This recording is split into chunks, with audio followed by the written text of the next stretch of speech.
What's up, guys? All right, I taught a class when I was in Los Angeles to beginners. These were absolute beginners, and they had only picked up the guitar from the class the week before. We were working on our second week, and we decided to just jump in to some pentatonic solo stuff.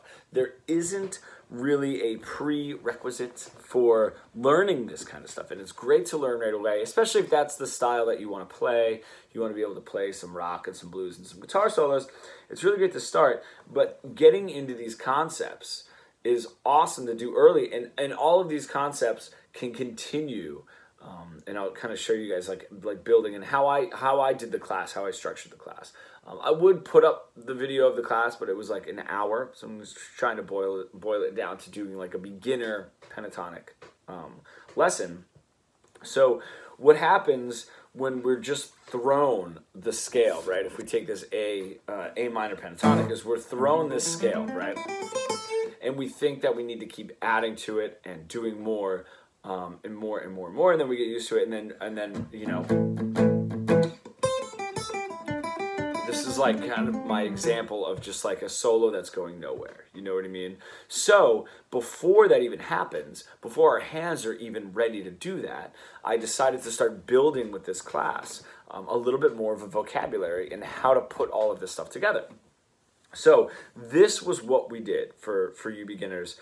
And for people that have been doing this a lot, that might be watching this video, that are already getting into it, the things that I learned from the beginner class that we all do as guitar players is fear of repetition and fear of space, right? And those two things that we really need to harp on. So the very first part was I just took this pentatonic, and all we did was just using the 8 and the 5, the bottom string. That was it, okay? So we're just getting into that.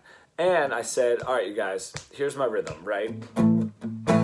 That's my quarter note. I had them tapping their feet, right? And I said, just give me, we went around the room, just give me 4 quarter notes, okay? So it was just, and then the next person would be, and I said, interesting, because we went around about 6 or 7 people, and I said, nobody just played, you know, 4 8s or 4 5s, you know what I mean? You guys didn't have to switch back and forth. You can repeat the same note, you know, or give me 2 of 2, you know? So that immediately, right off the bat, started to get them to think just a little bit differently, you know, where if you just say, here are these notes, play, I want you to play 4 of them, you know, and it's like, well, I can't repeat them. But there was no reason not to repeat them. So then we started getting into the two pillars that we were working with was the rhythms that we were doing, right?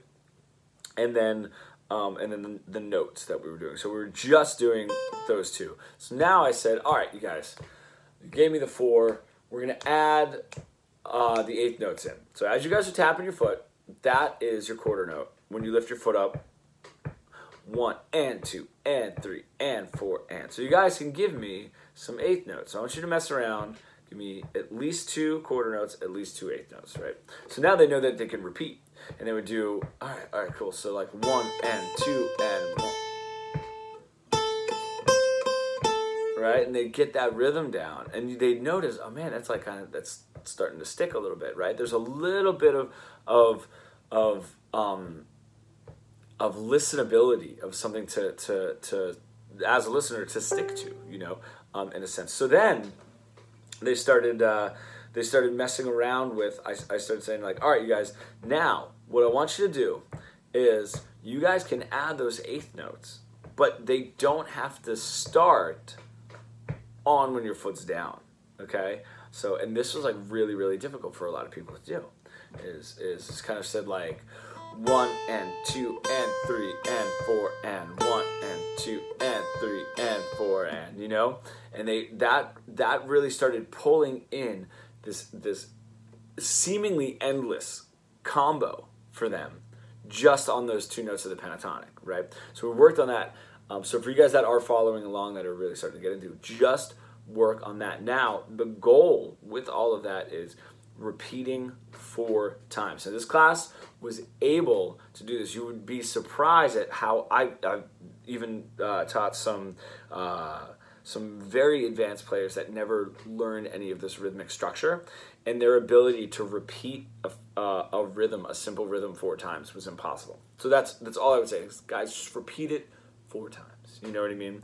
And the funny thing is they would kind of like start singing along to it, like as a joke almost. This is high school kids, junior high maybe. So they were like kind of like joking around, you know, like, because they would hear it. It would be like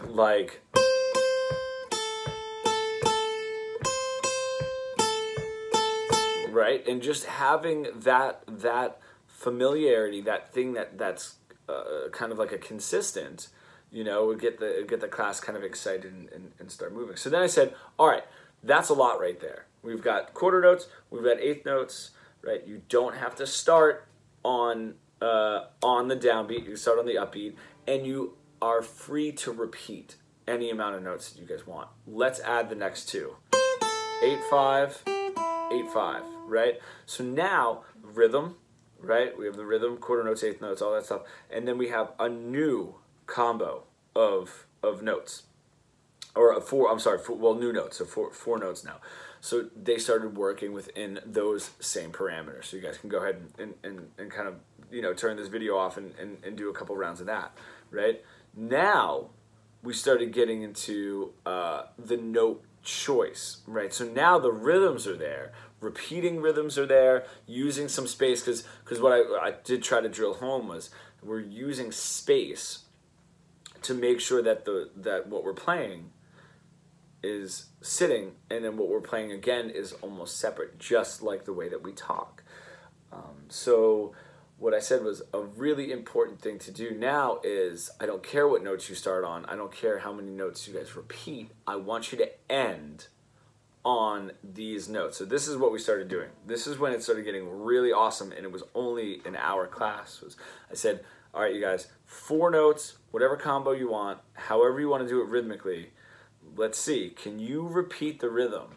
And I want you to play, and I want you to end on either this 8 or this 8, all right?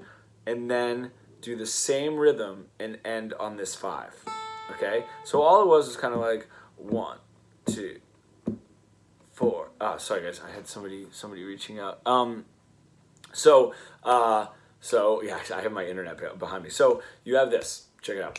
So you got, so I change it. 1, 2, 3, 4, 5. Okay, cool. So 5 notes. So we got like,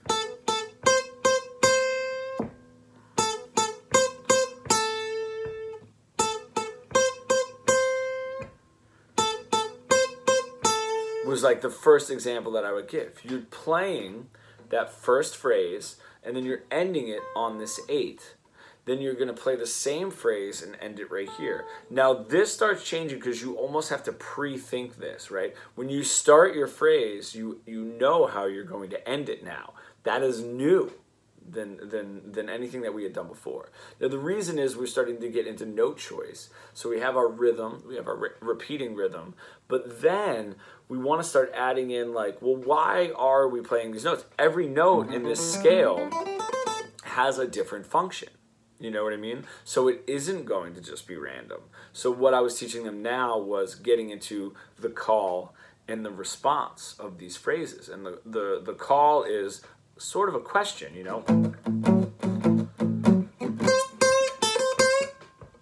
Okay. That's the response. That's our root note, that 5, you know? So we were working on that for a while. So you guys that are following along, you can go ahead and pause and try to give a little some of that. So you're just doing one phrase ending on either this 8 or this 8, and then another phrase ending on this, which is the root note. Okay, so now we're starting to progress, we're starting to move. That is more than enough to get you guys through a whole ton of stuff. And if you're having a tough time with that, which a few of the students were in a way, I would say, all right, give me that 5, 6, 4 notes, however many, and then just add this on the back end. Okay, so what I mean by that is we kind of had like, cool, all right, then do the same thing. And just add that for the second one, for the response one, right? And then repeat it. and repeat it and repeat it and repeat it until we start until we can like move forward from that. So you just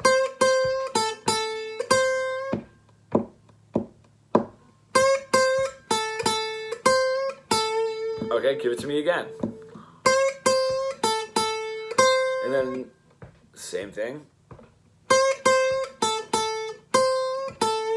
Then just end it just to feel what that 8 felt like, to build a little bit of tension. And then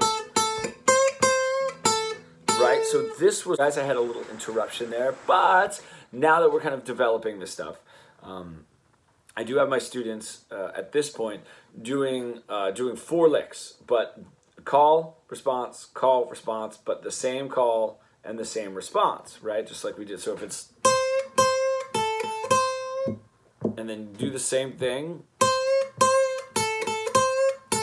right? Or for some of you guys that are able to think, to just switching the last note.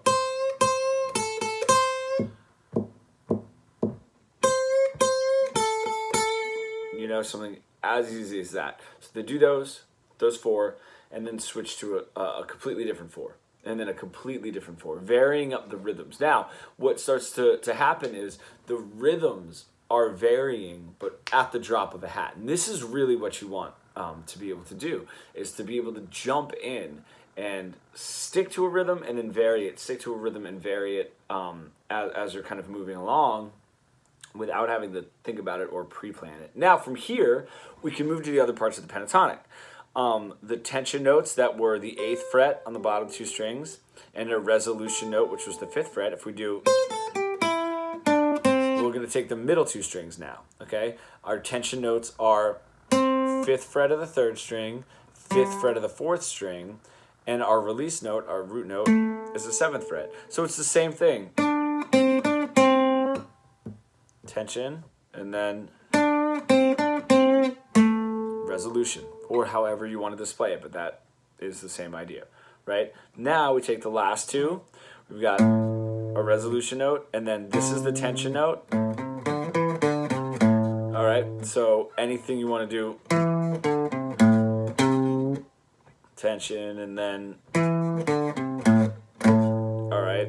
So now you're able to take these concepts and move them throughout the pentatonic pretty easily, and constantly varying and whatever. And this is going to give you a huge ability to kind of play through this stuff. So go through the video and stop and do some of those exercises as they're going on. And let me know if you guys have any other questions or if this makes sense to you. And I will see you soon.